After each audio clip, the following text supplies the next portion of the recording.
Order! Order!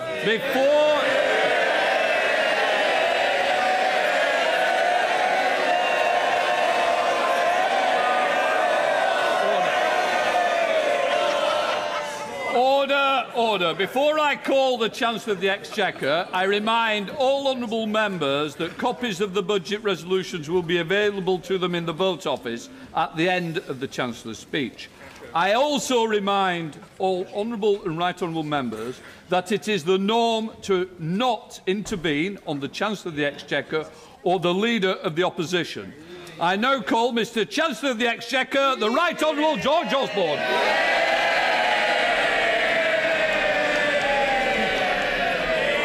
Mr Deputy Speaker, today I report on a Britain that is growing, creating jobs and paying its way. We took difficult decisions in the teeth of opposition and it worked. Britain is walking tall again. 5 years ago, our economy had suffered a collapse greater than almost any country. Today I can confirm, in the last year we have grown faster than any other major advanced economy in the world.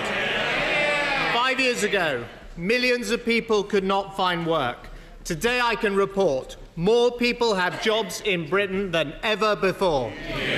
5 years ago, living standards were set back years by the Great Recession. Today, the latest projections show that living standards will be higher than when we came into office. 5 years ago, the deficit was out of control. Today, as a share of national income, it is down more than a half. 5 years ago, they were bailing out the banks. Today, I can tell the House, we're selling more bank shares and getting taxpayers' money back. We set out a plan. That plan is working, and Britain is walking tall again. And so the critical choice facing the country now is this. Do we return to the chaos of the past, or do we say to the British people, let's go on working through the plan that is delivering for you? Today, we make that critical choice. We choose the future. We choose, as the central judgment of this budget, to use whatever additional resources we have to get the deficit and the debt falling. No unfunded spending, no irresponsible extra borrowing. For no short-term giveaway can ever begin to help people as much as the long-term benefits of a recovering national economy. In the emergency budget I presented to this House 5 years ago, I said we would turn Britain around. And in this last budget of the Parliament, we will not waver from that task because we choose the future. Our goal is for Britain to become the most prosperous major economy in the world, with that prosperity widely shared. So we choose economic security. This budget commits us to the difficult decisions to eliminate our deficit and get our national debt share falling. We choose jobs. This budget does more to back business and make work pay, so we create full employment. We choose the whole nation. This budget makes new investments in manufacturing and science and the Northern powerhouse for a truly national recovery. We choose responsibility. This budget takes further action to support savers and pensioners. We choose aspiration. This budget backs the self-employed, the small business owner and the home buyer. We choose families. This budget helps hard-working people keep more of the money they have earned. This is a budget that takes Britain one more big step on the road from austerity to prosperity. We have a plan that is working, and this budget works for you.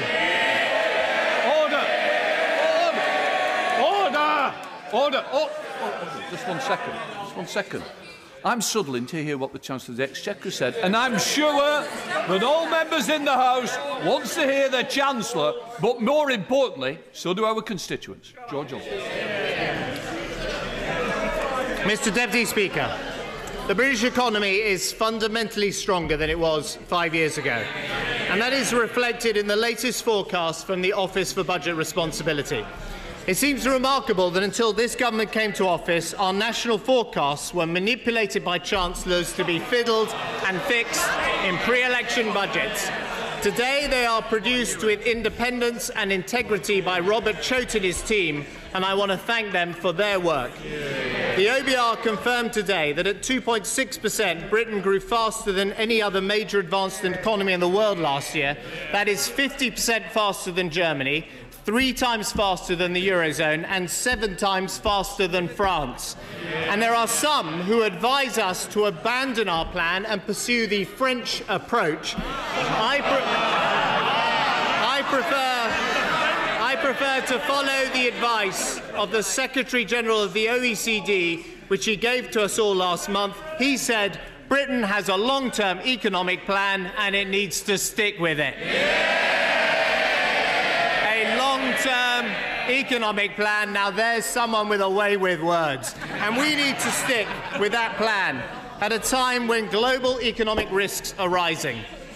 The biggest development since the autumn statement has been the further sharp fall in the world oil price. Now, this is positive news for the global economy, but the overall boost this provides has not yet offset the rising geopolitical uncertainty it causes, and the Eurozone continues to stagnate. So at this budget, the OBR have once again revised down the growth of the world economy, revised down the growth of world trade, and they've revised down the prospects for the Eurozone.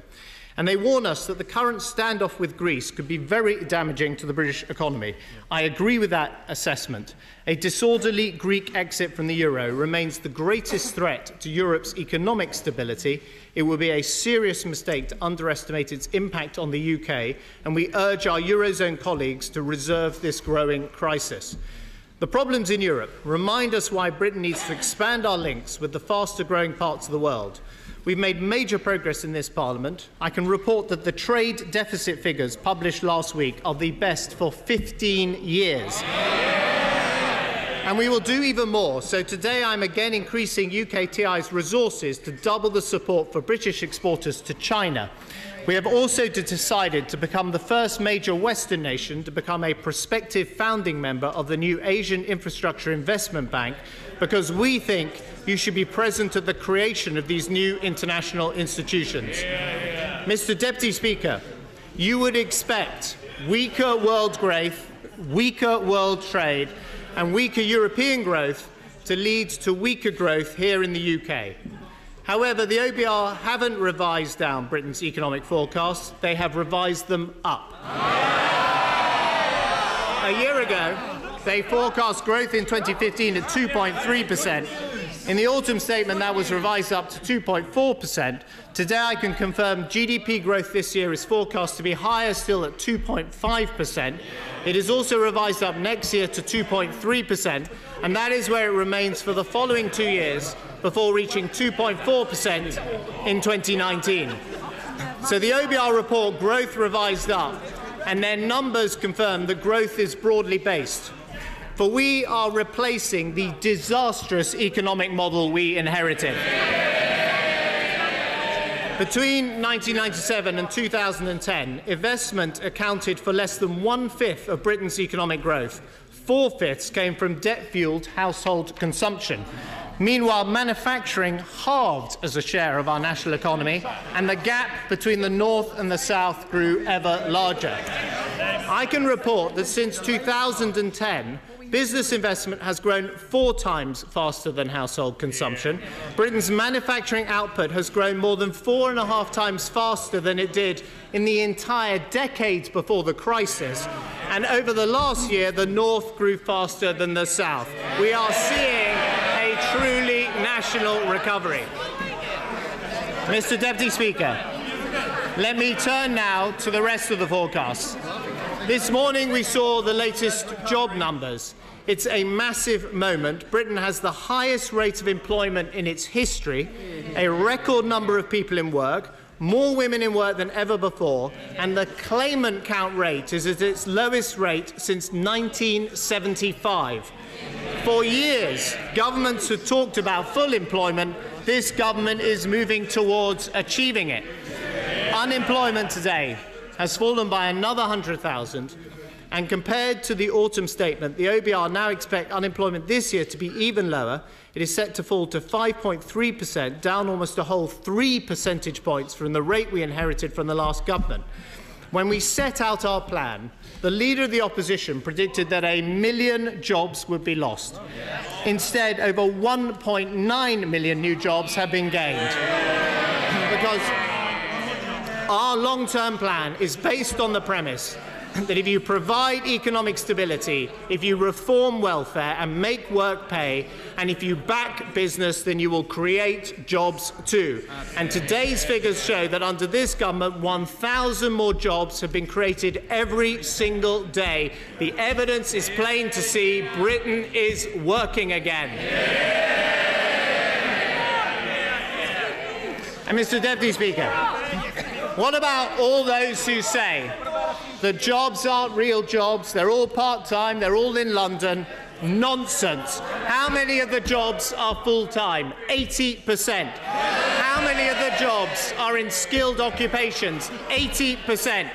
Where is the unemployment growing fastest? In the northwest of England.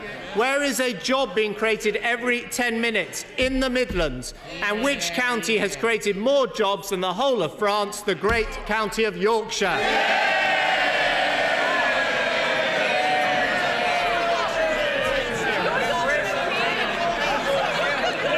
We are getting the whole of Britain back to work with a truly national recovery. Mr. Deputy Speaker, it is only by growing our economy, dealing with our debts and creating jobs that we can raise living standards. To the question of whether people are better off at the end of this Parliament than they were 5 years ago, we can now give the resounding answer, yes. You can measure it by GDP per capita, and the answer is yes, up by 5%. Or you can use the most up-to-date and comprehensive measure of living standards, which is real household disposable income per capita. In other words, how much money families have to spend after inflation and tax.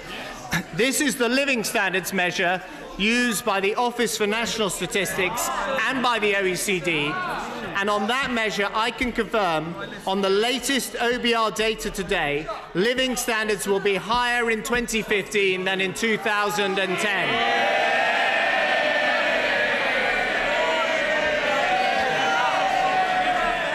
And it confirms that they are set to grow strongly every year for the rest of the decade.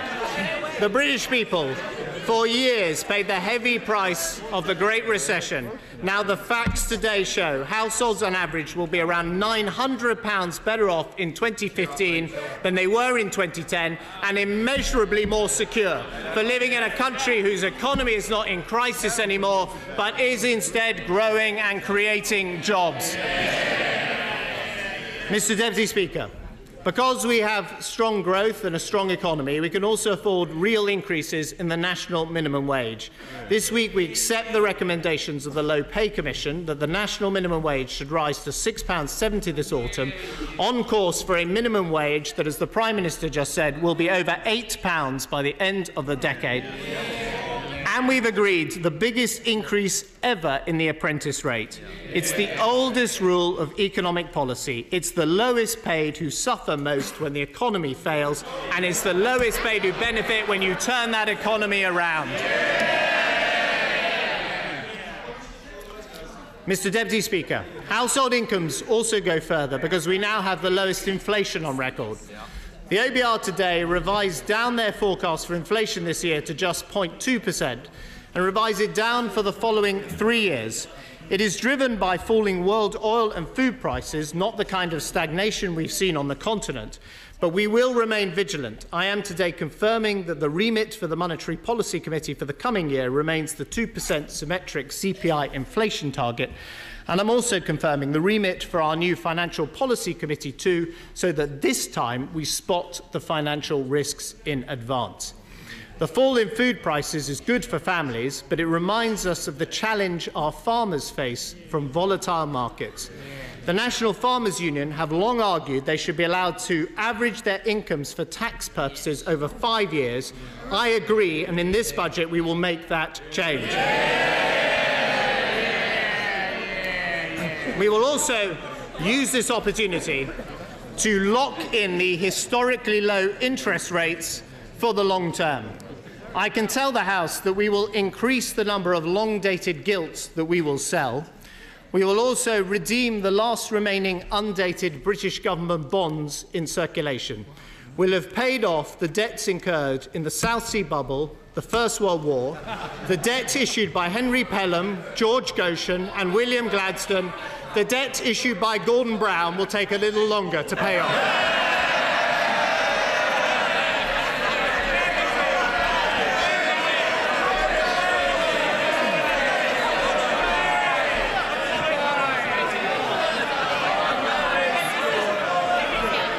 Mr. Deputy Speaker, since the Order. We want to get through this budget. The sooner we get through, the better, and then we can debate it. Chancellor of the Exchequer. Mr. Deputy Speaker, since the pound goes further these days, now is a good time to confirm the design of the new £1 coin based on the brilliant drawing submitted by 15-year-old David Pearce, a school pupil from Walsall. The new 12-sided pound coin will incorporate emblems from all 4 nations, for we are all part of one united kingdom. Mr. Deputy Speaker, I now turn to the national debt. Lower unemployment means less welfare, and compared to the autumn statement, welfare bills are set to be an average of £3 billion a year lower. Lower inflation means lower interest charges on government gilts. Those interest charges are now expected to be almost £35 billion lower than just a few months ago. Rising unemployment and compounding debt interest contributed to our national debt problem. But they weren't the only cause. The last government increased debt by £192 billion, bailing out the banks, and it sent the national debt rocketing up by a third. Now, we have already sold the branches of Northern Rock and raised £9 billion from Lloyd's shares. Now we go further. Today I can announce that we are launching a sale of £13 billion of the mortgage assets we still hold from the bailouts of Northern Rock and of Bradford and Bingley. Lloyds Bank has returned to profit and is paying a dividend, so we can continue our exit from that bailout too. We will sell at least a further £9 billion of Lloyds shares in the coming year. The last government put taxpayers' money into the banks, and this government is getting it back.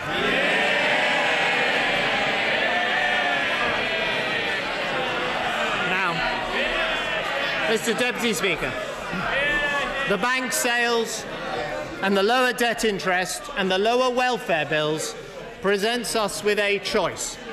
We could treat it as a windfall, even though we know the public finances need further repair. And with an election looming, some of my immediate predecessors may have been tempted to do this, but that would be deeply irresponsible. We'd be spending money we didn't really have, racking up borrowing our country couldn't afford. We'd be repeating all the mistakes of the last government instead of fixing those mistakes. So today, the central judgment of this budget is this. We will use the resources from the bank sales and the lower interest payments and the lower welfare bills to pay down the national debt. We put economic security first. For higher national debt leaves our nation exposed, harms potential growth and costs taxpayers billions of pounds in debt interest. And that would be throwing away billions of pounds we should be using to fund our public services and lower taxes. 5 years ago, national debt was soaring. And that was why, in my first budget, I set a target that we would have the national debt falling as a share of GDP by 2015-16, the last year of this Parliament. And the Eurozone crisis made that task here at home all the more difficult. And for much of the last 5 years, it looked like we might fall short. The Leader of the Opposition confidently predicted we would fail. The Shadow Chancellor repeated that prediction last week.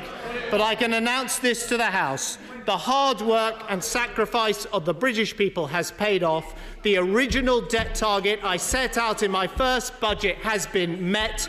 We will end this Parliament with Britain's national debt share falling. The sun is starting to shine and we are fixing the roof.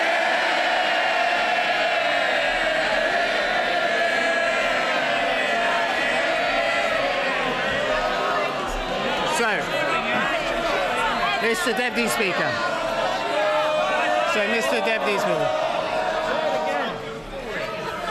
Mr. Deputy Speaker, the OBR report today, the debt as a share of GDP falls from 80.4% in 2014-15 to 80.2% in the year 2015-16, and it keeps falling to 79.8% in 2016-17, then down to 77.8% the following year, to 74.8% in 2018-19, before it reaches 71.6% in 2019-20.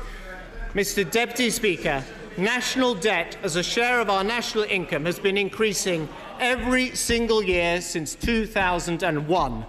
Those 13 years amount to the longest year-on-year rise in our national debt since the end of the 17th century.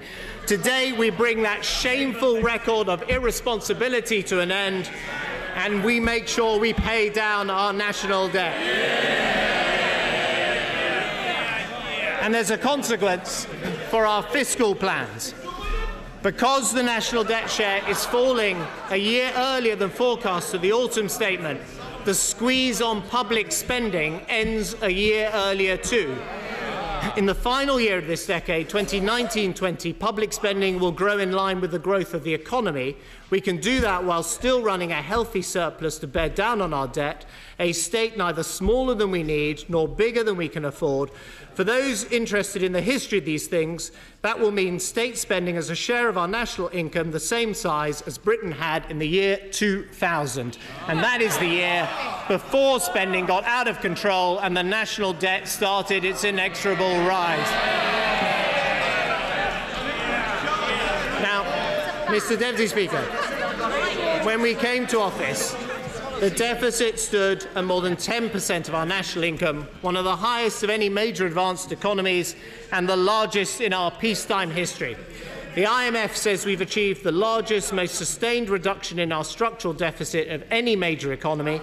Today, the OBR confirmed that it now stands at less than half of the deficit we inherited. But at 5% this year, it is still far too high and it must come down.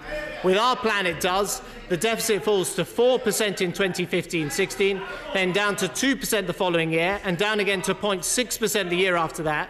The deficit is lower in every year than at the autumn statement. And in 2018-19, Britain will have a budget surplus of 0.2%, followed by a forecast surplus of 0.3% in 2019-20. We will also comfortably meet our fiscal mandate, and Britain will be running a surplus for the first time in 18 years. Mr. Deputy Speaker, that leads to borrowing. Every one of the borrowing numbers is lower than at the autumn statement. We inherited annual borrowing of over £150 billion from the last government. This year, borrowing is set to fall to £90.2 billion, £1 billion lower than expected at the autumn statement. It falls again in 2015-16 to £75.3 billion, then £39.4 billion the year after that, before falling to £12.8 billion. In total, that's £5 billion less borrowing than we forecast just 3 months ago. In 2018-19, we reached an overall surplus of £5.2 billion. That's a £1 billion improvement compared to December. And in 2019-20, we are forecast to run a surplus of £7 billion. So growth is up, unemployment is down, borrowing down in every year of the forecast. We reach a surplus, all contributing to a national debt now falling as a share of national income out of the red and into the black. Britain is back, paying its way in the world today.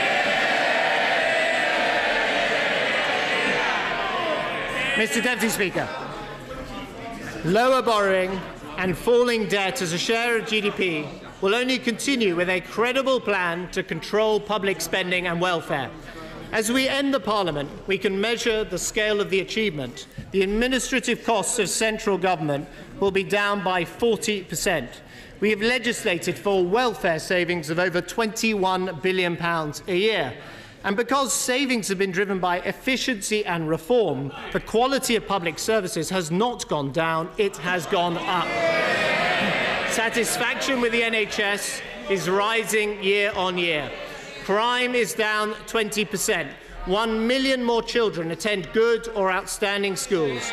But the job of repairing our public finances is not done. And here's a very important point the country needs to understand. National debt as a share of GDP is now falling, and will only keep it falling if we commit to the fiscal path set out in this budget. If we deviate from this path, if we go slower or borrow more, the national debt share will not keep falling, it will start rising again. And after all the hard work of the British people over the last 5 years to reach this point, that reversal would be a tragedy. Britain is on the right track. We must not turn back. And in order to deliver that falling debt share, we need to achieve the £30 billion of further savings that are necessary by 2017-18. I'm clear exactly how that £30 billion can be achieved. £13 billion from government departments, £12 billion from welfare savings, £5 billion from tax avoidance, evasion and aggressive tax planning. We have done it in this Parliament. We can do it in the next. And the distributional analysis we published today confirms that the decisions across this Parliament mean the rich are making the biggest contribution to deficit reduction. This has been true at every fiscal event under this government. I said we would all be in this together, and here is the proof. Compared to 5 years ago, inequality is down, child poverty is down, youth unemployment. Order. We've got to get to the end to hear what the Leader of the Opposition says. We won't do so if you keep trying to shout the Chancellor down. Chancellor of the Exchequer. Mr. Deputy Speaker, they don't like to hear it, but inequality is down, child poverty is down, youth unemployment is down, pensioner poverty is at its lowest level ever, the gender pay gap has never been smaller, payday loans are capped and 0 hours contracts regulated. Even more than this, opportunity has increased. The number of university students from disadvantaged backgrounds is at a record high. Apprenticeships have doubled, and there are fewer workless households than ever before. And in this budget, we are providing funding for a major expansion of mental health services for children and those suffering from maternal mental illness. Those who suffer from these illnesses have been forgotten for too long. Not anymore, because we stand for opportunity for all. And we have created, Mr. Deputy Speaker, a fairer tax system. Further proof that we are all in this together. Mr. Deputy Speaker, the share of income tax paid by the top 1% of taxpayers is projected to rise from 25% in 2010 to over 27% this year. That is higher than any one of the 13 years of the last Labour government. We're getting more money from people paying the top rate of tax because we understand that if you back enterprise, you raise more revenue. And the House will also want to know this. The lower paid 50% of taxpayers now pay a smaller proportion of income tax than at any time under the previous government. I will not accept lessons in fairness from those who impoverished the entire country and left millions of people out of work. We are delivering a truly national recovery. Mr. Deputy Speaker, in this budget, everything we spend will be paid for, and this requires the following decisions. We have already taken steps to curb the size of the very largest pension pots, but the gross cost of tax relief has continued to rise through this Parliament, up almost £4 billion, and that is not sustainable. So from next year, we will further reduce the lifetime allowance from £1.25 million to £1 million. This will save around £600 million a year. Fewer than 4% of pension savers currently approaching retirement will be affected. However, I want to ensure that those still building up their pension pots are protected from inflation. So from 2018, we will index the lifetime allowance. Now, Mr. Deputy Speaker, we've had representations that we should also restrict the annual allowance for pensions and use that money to cut tuition fees. I have examined this proposal. It involves penalising moderately paid, long-serving public servants, including police officers, teachers and nurses, and instead rewarding higher-paid graduates. So I agree with most of the front bench opposite that such a policy would neither be progressive nor fair, and we won't do it. Nor, Mr. Deputy Speaker, will we take advice on tax evasion and avoidance from those who in office were the friends of the avoiders and the evaders. When we came to office, city bankers boasted of paying lower tax rates than their cleaners. The rich routinely avoided stamp duty and foreigners paid no capital gains tax. We have changed all that, and it was this Prime Minister who put tackling international tax evasion at the top of the agenda at the G8. We will now legislate for the new common reporting standard we've got agreed around the world. Our new diverted profits tax is aimed at large multinationals who artificially shift their profits offshore.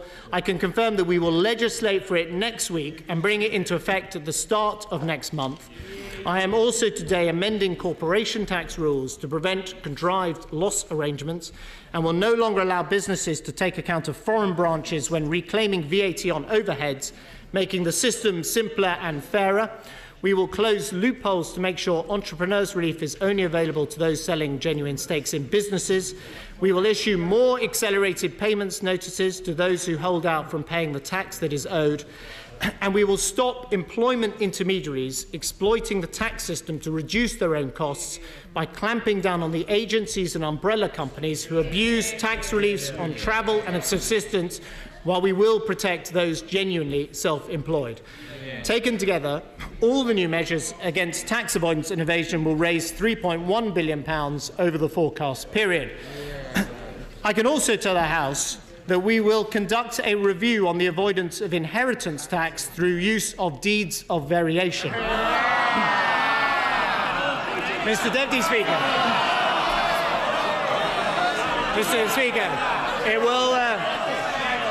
it will report by the autumn. We will seek a wide range of views. We look forward to drawing on the particular expertise of the Leader of the Opposition. Unless, that is, the Labour Party have executed its own deed of variation by then. Mr. Deputy Speaker, my right honourable friend, the Chief Secretary, will tomorrow publish further details of our comprehensive plans for new criminal offences for tax evasion and new penalties for those professionals who assist them. Let the message go out: this country's tolerance for those who will not pay their fair share of taxes has come to an end.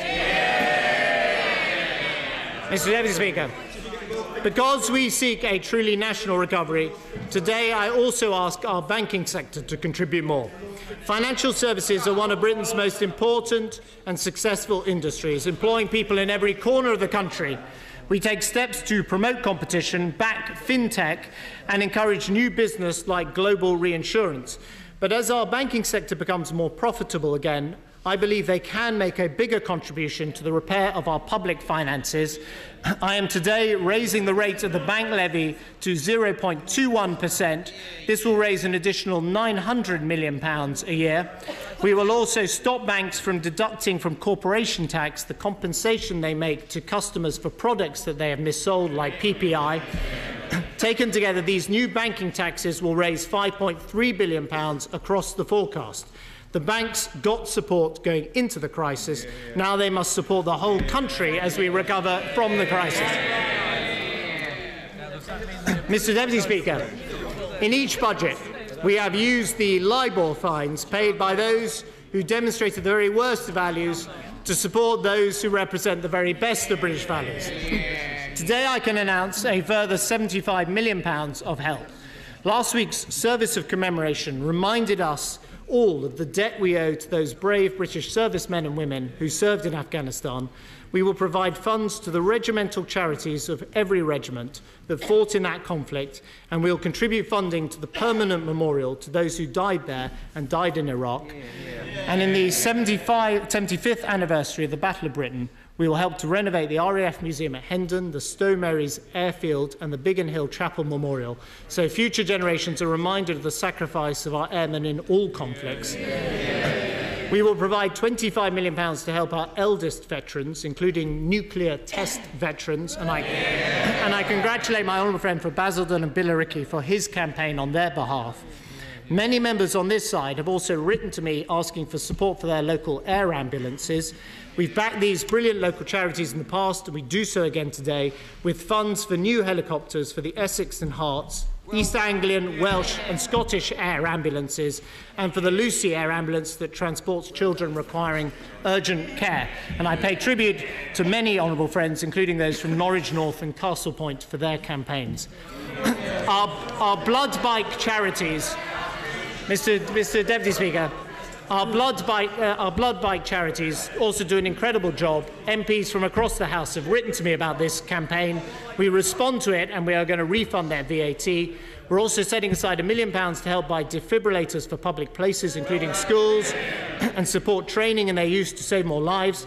Talking about people who save lives and who sometimes sacrifice their own life to do so, we will also correct the historic injustice to spouses of police officers, firefighters and members of the intelligence services who lose their lives on duty. And there's additional money today to support the fight against terrorism.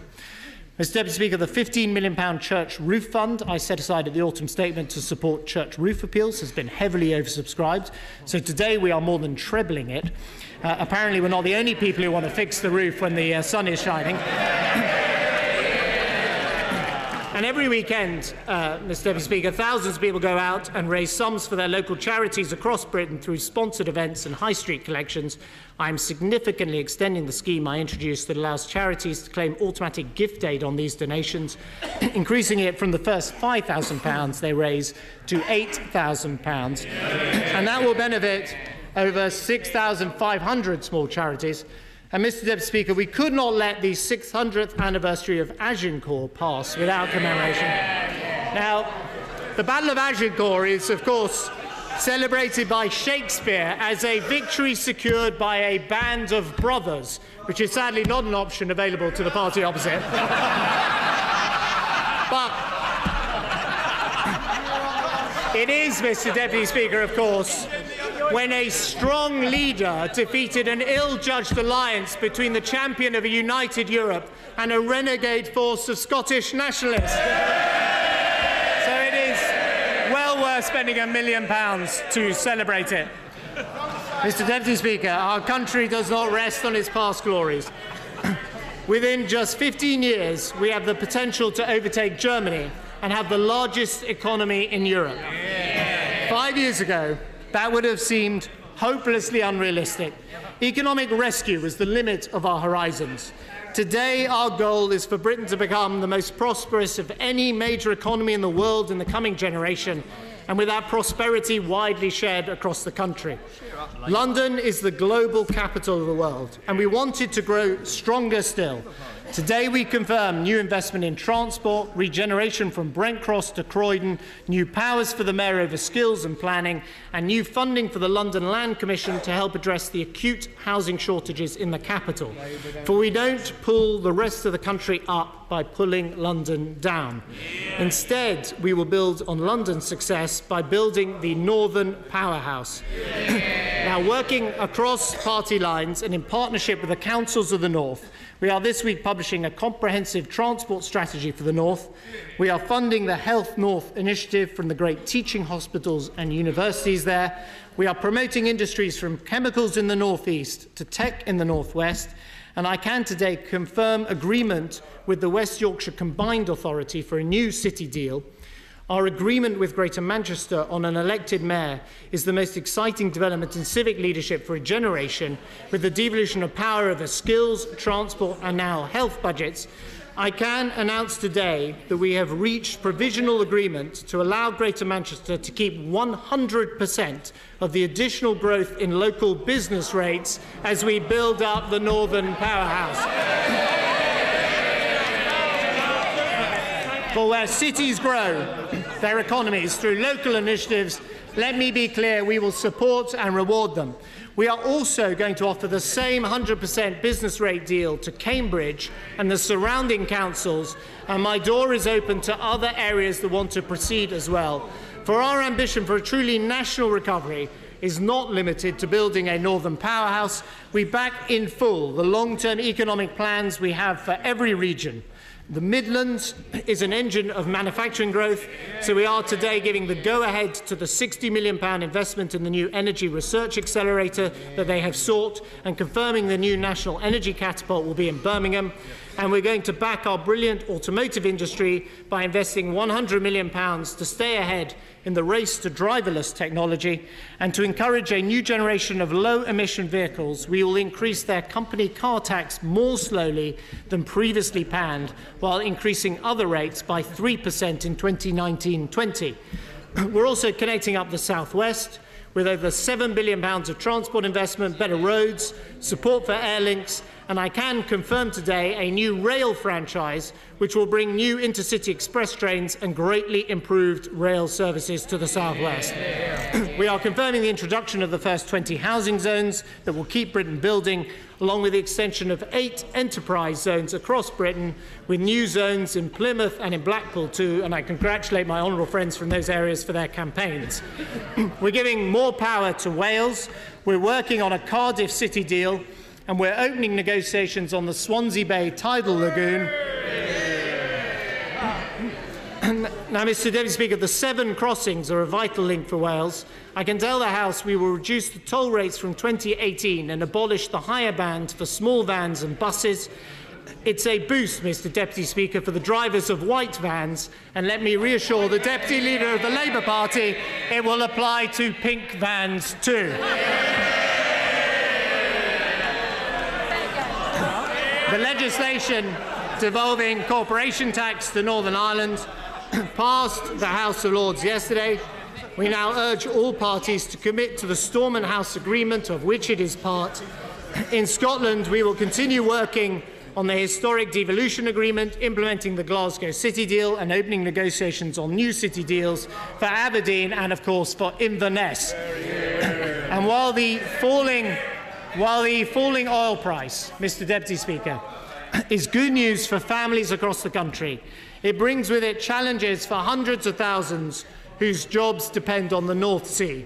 Thanks to the field allowances we've introduced, we saw a record £15 billion of capital investment last year in the North Sea. But it's clear to me that the fall in the oil price poses a pressing danger to the future of our North Sea industry unless we take bold and immediate action. And I take that action today. First, I am introducing from the start of next month a single, simple and generous tax allowance to stimulate investment at all stages of the industry. Second, the government will invest in new seismic surveys in underexplored areas of the UK continental shelf. Third, from next year, the petroleum revenue tax will be cut from 50% to 35% to support continued production in older fields. Fourth, I am with immediate effect cutting the supplementary charge from 30% to 20% and backdating it to the beginning of January.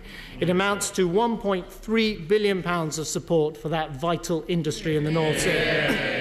The OBR assess that it will boost expected North Sea oil production by 15% by the end of the decade.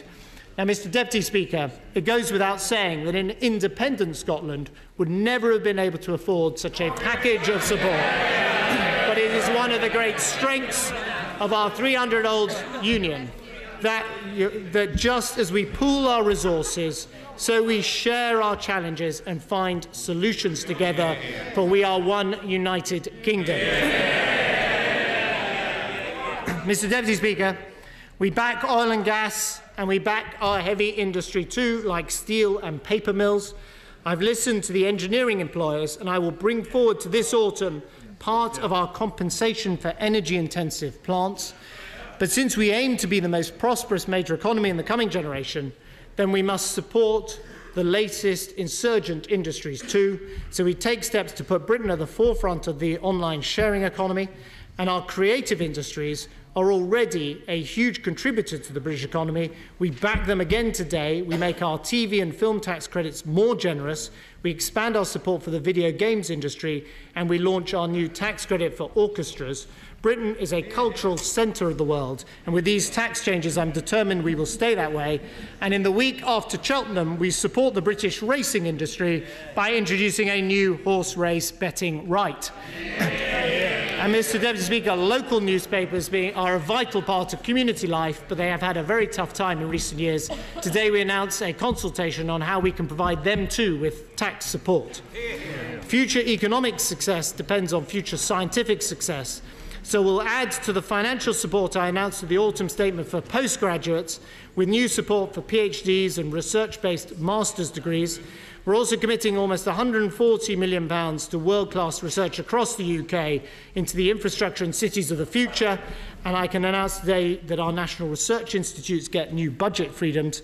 And we'll also, Mr. Deputy Speaker, invest in what is known as the Internet of Things. This is the next stage of the information revolution, connecting up everything from urban transport to medical devices to household appliances.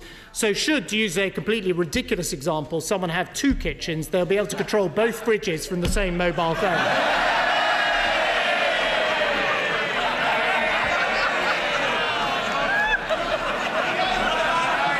Mr. Deputy Speaker, all these industries depend on fast broadband. We've transformed the digital infrastructure of Britain over the last 5 years. Over 80% of the population have access to super-fast broadband, and there are 6 million customers of 4G that our auction made possible. Today we set out a comprehensive strategy so we stay ahead. We'll use up to £600 million to clear new spectrum bands for further auction, so we improve mobile phone networks. We'll test the latest satellite technology so we reach the remotest communities. We'll provide funding for Wi-Fi in our public libraries and expand broadband vouchers to many more cities, so no one is excluded. And we are committing today to a new national ambition to bring ultra-fast broadband of at least 100 megabits per second to nearly all the homes in the country, so that Britain is out in front. Mr. Deputy Speaker, you can't create jobs without successful businesses. And as well as the right infrastructure, businesses also need low competitive taxes. In 2 weeks' time, we will cut corporation tax to 20%, one of the lowest rates of any major economy in the world. Now, there are those here who are committed to putting the rate of corporation tax up. They should know that this would be the first increase in this tax rate since 1973, and a job-destroying and retrograde step for this country to take. And rather than increasing the jobs tax, as some propose, we are going to go on cutting it. This April, we will abolish national insurance for employing under 21s. Next April, we will abolish it for employing a young apprentice. And I can confirm today that 1 million small businesses have now claimed our new employment allowance. From this April, we're also extending our small business rate relief and our help for the high street. But in my view, the current system of business rates has not kept pace with the needs of a modern economy and changes to our town centre. It needs far-reaching reform. Businesses large and small have asked for a major review of this tax, and this week that is what we've agreed to do. The boost I provided to annual investment allowances comes to an end at the end of the year. A better time to address this is in the autumn statement. However, I'm clear from my conversations with business groups that a reduction to £25,000 would not be remotely acceptable, and so it will be set at a much more generous rate. And today I'm announcing changes to the enterprise investment schemes and the venture capital trusts to ensure they are compliant with the latest state aid rules and increasing support to high-growth companies. Mr. Deputy Speaker, businesses like people want their taxes to be low. They also want them to be simple to pay. We set up the Office of Tax Simplification at the start of this Parliament, and I want to thank Michael Jack and John Whiting for the fantastic job that they have done to support 5 million people who are self-employed and to make their tax affairs simpler. In the next Parliament, we will abolish Class 2 national insurance contributions for the self-employed entirely. And today we can bring simpler taxes to many more. 12 million people and small businesses are forced to complete a self-assessment tax return every year. It is complex, it is costly and time-consuming. So today I am announcing this. We will abolish the annual tax return altogether. Millions of individuals will have the information the revenue needs automatically uploaded into new digital tax accounts. A minority with the most complex tax affairs will be able to manage their account online. Businesses will feel like they're paying a simple single business tax, and again, for most, the information needed will be automatically received. A revolutionary simplification of tax collection starting next year, because on this side of the House, we believe people should be working for themselves, not working for the tax man. Tax really doesn't have to be taxing, and this spells the death of the annual tax return. Now, Mr. Deputy Speaker, we want to help families with simpler taxes and with lower taxes too. So let me turn now to duties. I have no changes to make to the duties on tobacco and gaming already announced. Last year, thanks to the persistent campaigning of my honourable friends for Burton and for Keighley and Ilkley, I cut beer duty for the second year in a row, and the industry estimates that it helped create 16,000 jobs. Today, I am cutting beer duty for the third year in a row and taking another penny off a pint. I am also cutting cider duty by 2% to support our producers in the West Country and elsewhere, and to back one of the UK's biggest exports, the duty on Scotch whisky and other spirits will be cut by 2% as well. Wine duty will be frozen. More pubs saved, jobs created, families supported, and a penny off a pint for the third year in a row. Mr. Deputy Speaker, I also want to help families with the cost of filling up a car. It is a cost that bears heavily on small businesses too. The last government's plans for a fuel duty escalator meant taxes would rise above inflation every year. But I want to make sure that the falling oil prices passed on at the pumps. So I am today cancelling the fuel duty increase scheduled for September. Petrol frozen again. It's the longest duty freeze in over 20 years. It saves a family around £10 every time they fill up their car. That's £10 off a tank with the Tories.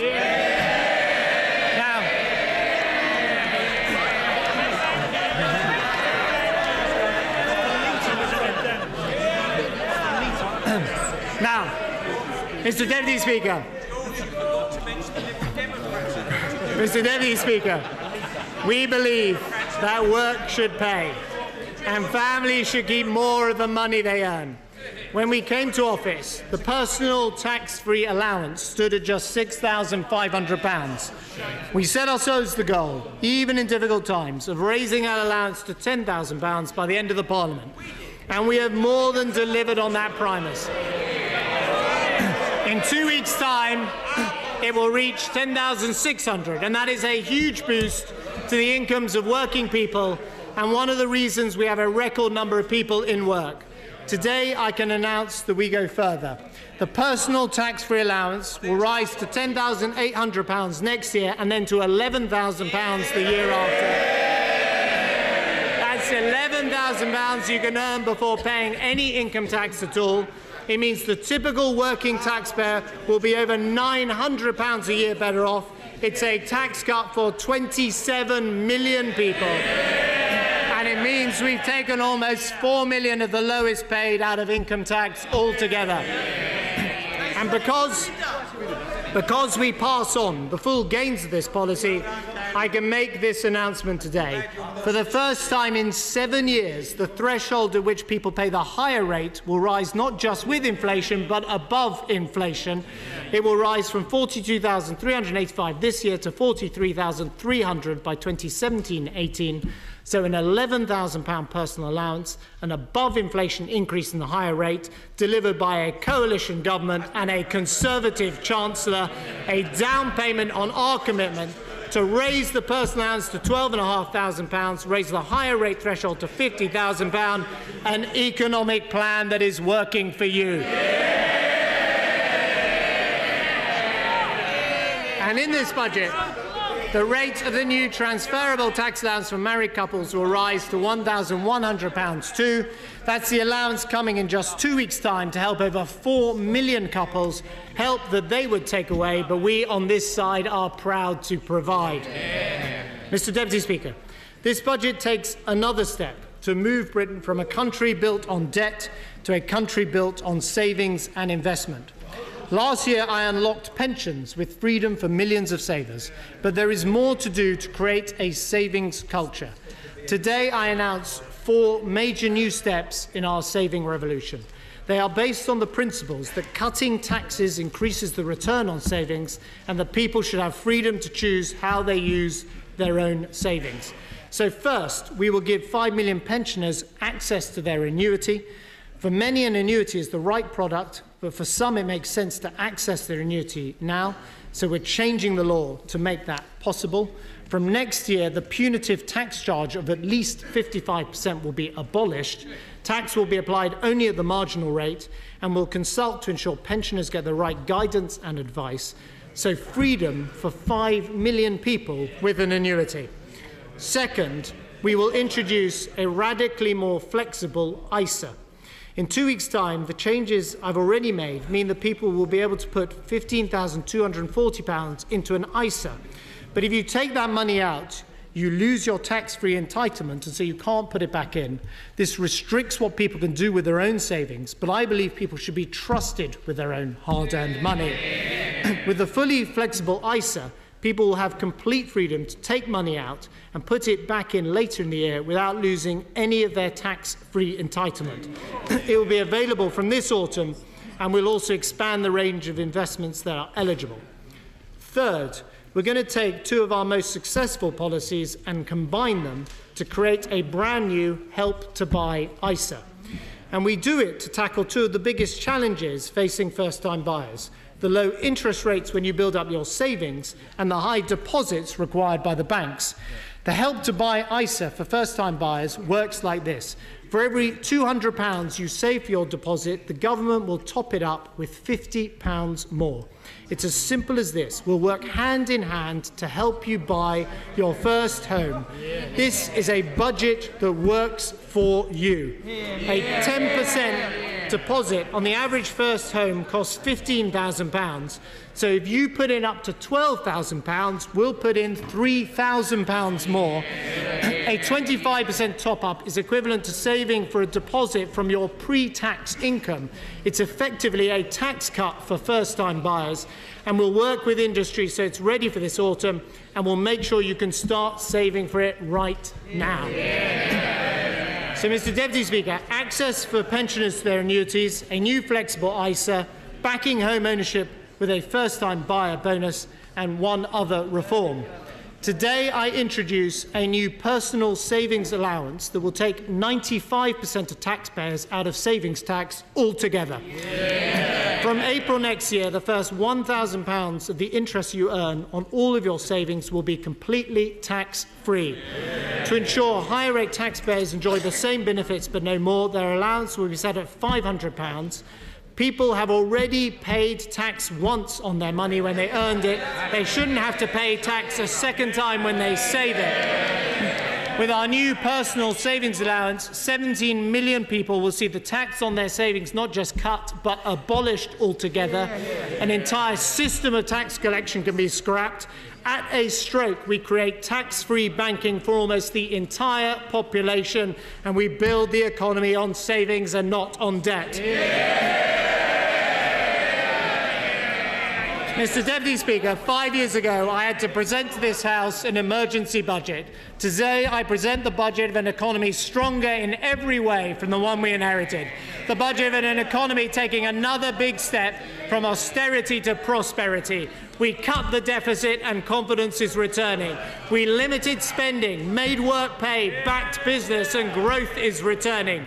We gave people control over their savings and helped people own their own homes, and optimism is returning. We have provided clear, decisive economic leadership, and from the depths, Britain is returning. The share of national income taken up by debt falling, the deficit down, growth up, jobs up, living standards on the rise, Britain on the rise. This is the budget for Britain, the comeback country.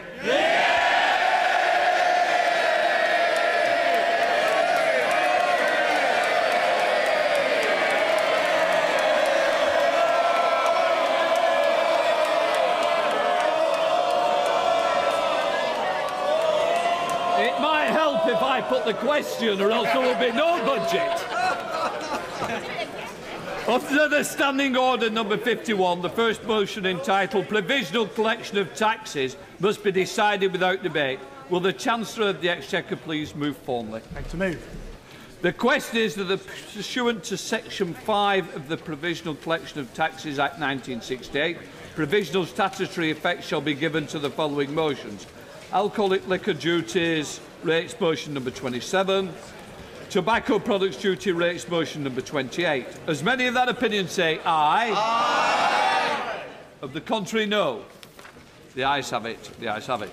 I shall now call upon the Chancellor of the Exchequer to move motion entitled Amendment of the Law, and it is on the motion that the debate will take place today and on succeeding days. The questions on this motion and on the remaining motions will be put at the end of the budget debate on Monday, the 26th of March. Will the Chancellor please move the amendment of the law motion? Minister, move forward. The question is that the expedient to amend the law with respect to the national debt and the public revenue, and to make further provision in connection with the finance. 2. This resolution does not extend to the making of any amendment with respect to value-added tax so as to provide A. For zero rating or exempting a supply of acquisition or importation. B. For refunding an amount of tax. C. For any relief other than the relief that, so far as it is applicable to goods, applies to goods of every description, and so far as applicable to services and applies to services of every description. I now call the Leader of the Opposition, the Right Honourable Edward Miliband.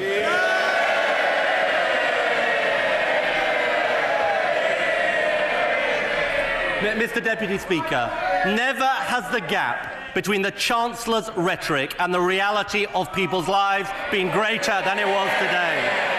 This is a budget people won't believe from a government that's not on their side, because of their record, because of their instincts, because of their plans for the future, and because of a budget, most extraordinarily, that had no mention of investment in our National Health Service and our vital public services. It's a budget people won't believe from a government they don't trust. And this Chancellor has failed the working families of Britain. For the first time since the 1920s, people are earning less at the end of a government than they were at the beginning.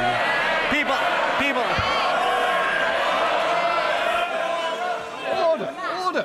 Quite rightly, I expected the Chancellor to be heard. And I certainly expect the same courtesy to be given to the Leader of the Opposition, Ed Miliband. People are £1,600 a year worse off. The next generation has seen wages plummet and tuition fees treble. They've built fewer homes than at any time for nearly 100 years. And it's certainly not, Mr. Deputy Speaker, a truly national recovery when there are more zero-hours contracts than the population of Glasgow, Leeds and Cardiff combined. That is the reality of the lives of working people. These are the facts. These are the inconvenient truths of his record. It's a recovery for the few from a government of the few. And Mr. Deputy Speaker, he chose to make a number of references. He chose to make a number of references to me today. let me just tell him, Mr. Deputy Speaker, we're not going to take lessons on fairness from the Trust Fund Chancellor and the Bullingdon Club Prime Minister. And not for the first time, this is a budget from this Chancellor that simply won't be believed. We support the change on the personal allowance, but on tax, he gives with one hand and he takes far more away with the other. Mr. Deputy Speaker, nobody believes this Chancellor when he says he's going to cut their taxes, because that's not what's happened. Not only are wages down by £1,600, but taxes are up. 24 tax rises. Families worse off as a result of his measures, on average, by £1,127 a year, the equivalent of 8 pence on the basic rate of income tax. That is the reality behind a budget that cannot be believed. And everyone knows what's coming if they were to get back: another rise in VAT. The tax the Tories love to raise. And of course, Mr. Deputy Speaker, in the finest Tory tradition, what's the lesson? Deny it before an election and then jack up VAT afterwards. Now on living standards. On living standards, which the Chancellor made much of in his speech. The Chancellor knows that on the official measure from the ONS, people are clearly worse off under him. So he's had a bright idea, Mr. Deputy Speaker, to invent a new measure of living standards to prove that, in fact, what people know in their wallets and their pockets somehow isn't true.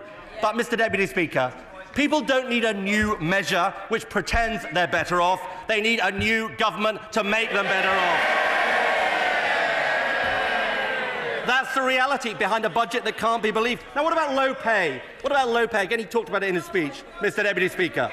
The Chancellor poses today as the friend of the low-paid. I mean, you couldn't make it up, Mr. Deputy Speaker.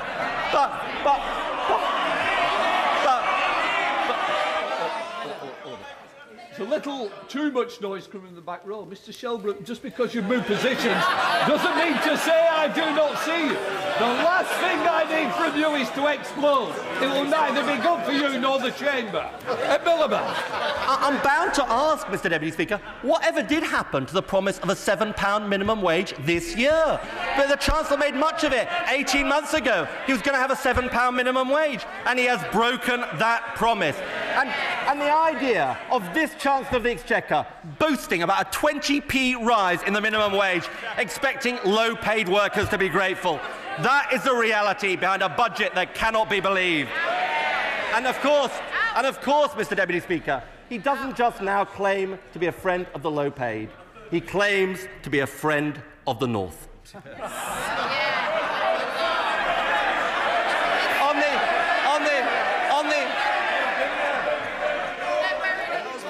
Order. I'm not going to keep saying that I want to hear the Leader of the Opposition. I expect everybody to hear the Leader of the Opposition.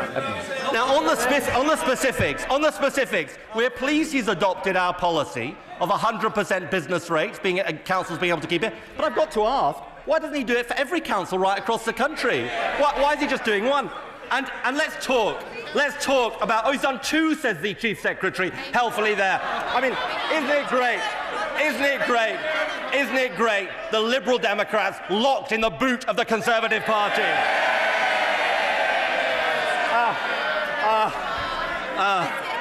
Now let's talk about what he's done to the north of England. Let's really test him out on whether he's a friend of the north.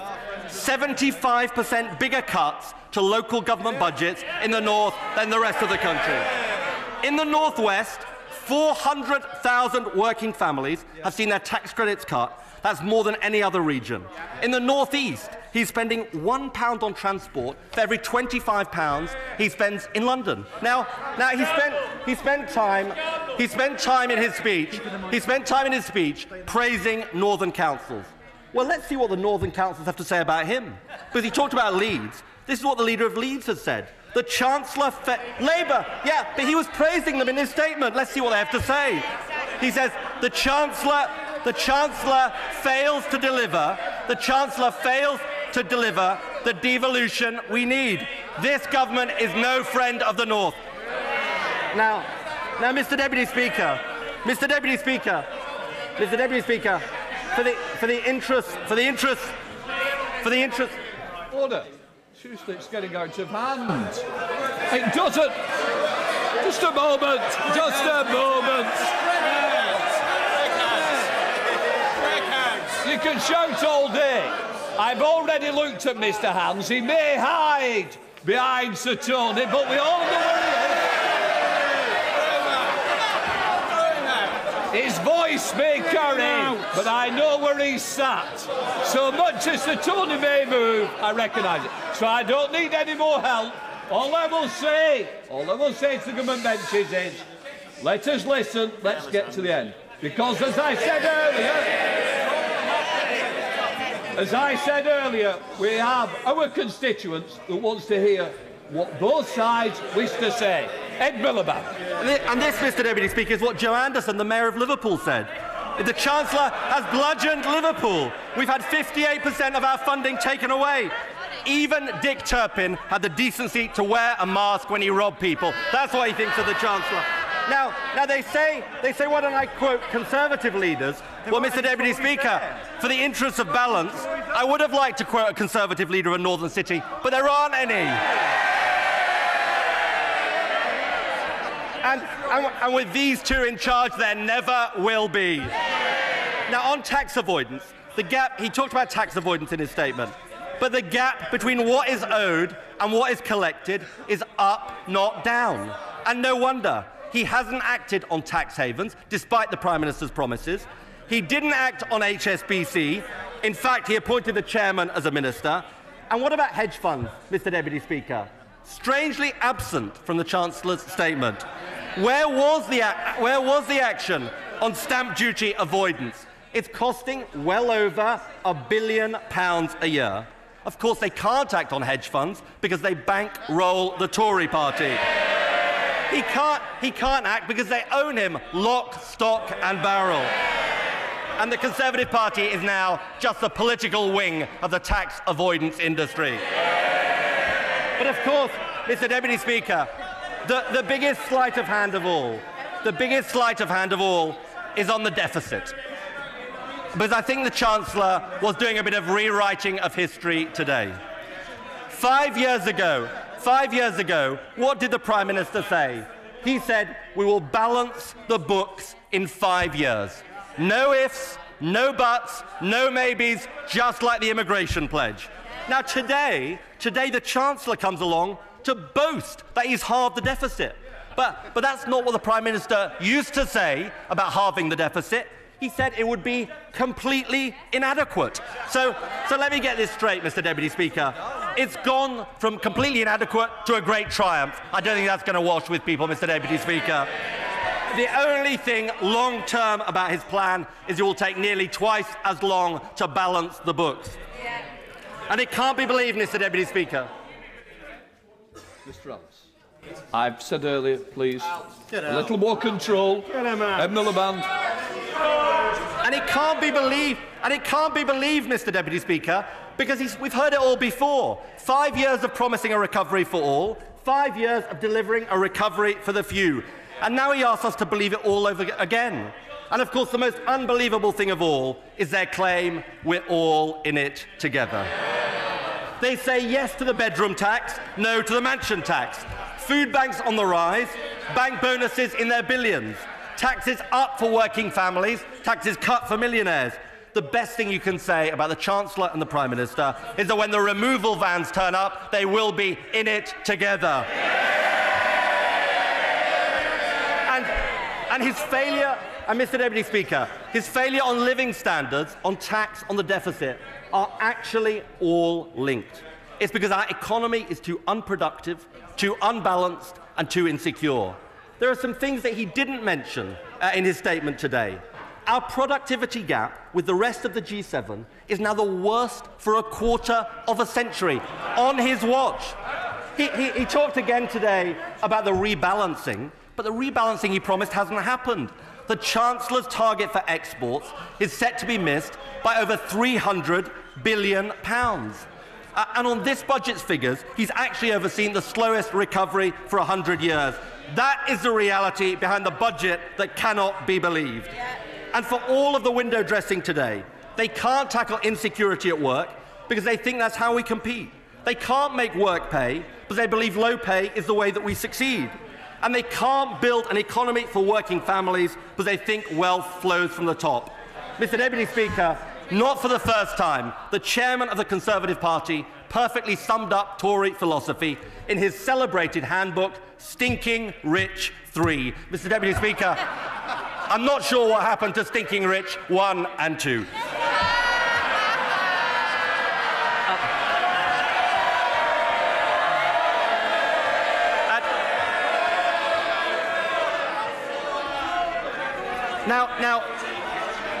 Now the Chancellor announced a number of measures on savings, and I think it's very, very important that we look at the detail of these changes. We do want people to have more flexibility, including on annuities. I do say to the Chancellor, he talked about advice in the annuity market. It's incredibly important that advice happens quickly, because we've got rip-off merchants ready to pounce. We know it's happened before. We know it's happened. Mr. Williamson, you're this side of Mr. Baldry. I see you very easily. Thank you. Miliband. Well, Mr. Deputy Speaker, this is a very serious issue because we know it has happened before. It happened in the 1980s, a dreadful mis-selling scandal, and the Chancellor needs to get proper regulation in place on these issues. But we will look at the changes that he has talked about. Now, the glaring omission from this budget statement, Mr. Deputy Speaker, was the National Health Service and public spending. I mean, it was a completely extraordinary admission. Where was that discussion of the National Health Service and investment in public services? I think it's time, Mr. Deputy Speaker, we looked at the reality of this government's spending plans, because this is the budget that can't be believed. And he doesn't want you to know it, Mr. Deputy Speaker, but he had an extreme spending plan yesterday, and he has an extreme spending plan today. It's here in the Red Book, in black and white, on page 69. It shows his plan for extreme cuts in the next Parliament. Table 2.4 of the Red Book shows he's trying to hide big cuts between 2016 and 2018. So let me tell the House what the Chancellor tried to hide. His plans are for at least as many cuts in the next Parliament as this one, and actually the pace of cuts in the next few years is actually faster than the cuts in the last few years. So here's the thing.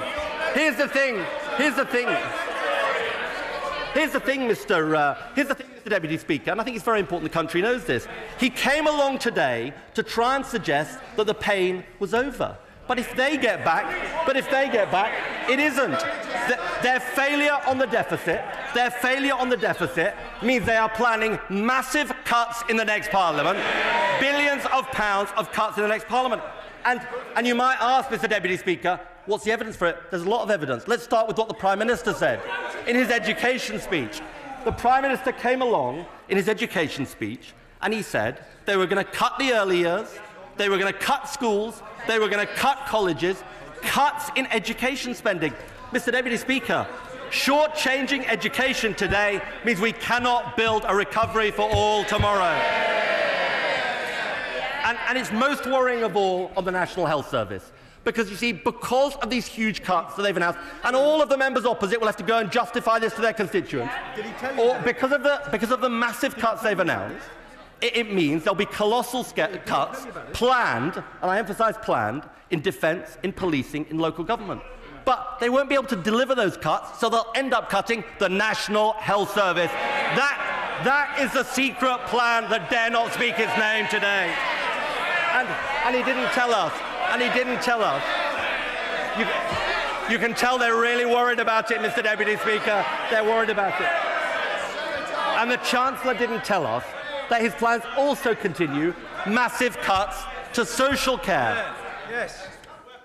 I think the Defence Minister and myself don't want to fall out. If there's some letters to sign on her desk, it might be better if she can't keep quiet. Miliband. And they didn't tell us that, of course, their plans involve massive cuts to social care as well. We've already in this Parliament seen hundreds of thousands fewer elderly people being cared for. And what is the lesson, Mr. Deputy Speaker? If you devastate social care, you betray the elderly and you pile unsustainable pressure on our National Health Service. And these two are coming along and promising more of the same. That's why they can't be trusted on the National Health Service. Mr. Deputy Speaker, building a truly national recovery needs a new government. We won't sit by while people are on 0 hours contracts month after month, year after year. Instead, we will legislate for a new principle that if you do regular hours, you get a regular contract. He talked about the minimum wage in his statement. Let's talk about what's happened on the minimum wage. Let's talk about what's happened on the minimum wage.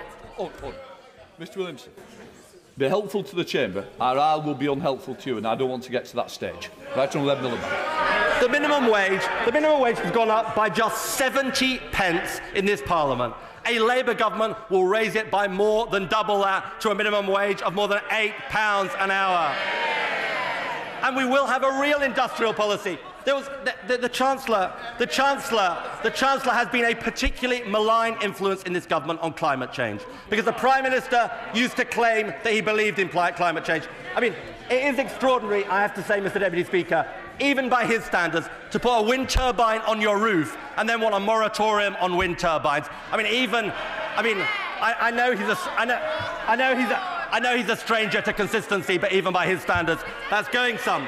But we will end the dabbling with climate change denial, have a proper green investment bank. And yes, Mr. Deputy Speaker, a Labour government will support the young, not make them pay the price of hard times. We'll ensure that every major government contract will guarantee apprenticeships. And yes, Mr. Deputy Speaker, we will cut tuition fees to £6,000 to reduce the burden of debt on young people. And let the Deputy Prime Minister defend his broken promises on the doorstep. And all of this will be underpinned by a balanced plan that cuts the deficit every year, protects education and health, and has fairer taxes. And, Mr. Speaker, yeah, I do believe in a progressive tax system, reversing his millionaires' tax cut, a mansion tax to fund the NHS, and abolishing the vindictive, unfair bedroom tax that he imposed. That is what a Labour budget would do from a Labour government that knows Britain only succeeds when working families succeed. And now, Mr. Deputy Speaker, we know the choice at the election. We've seen 5 years of falling living standards, young people paying the price of hard times, and NHS going backwards. This budget didn't solve the problems facing working families, it confirmed them. Britain needs a better plan, a plan for working families. Britain needs a Labour government.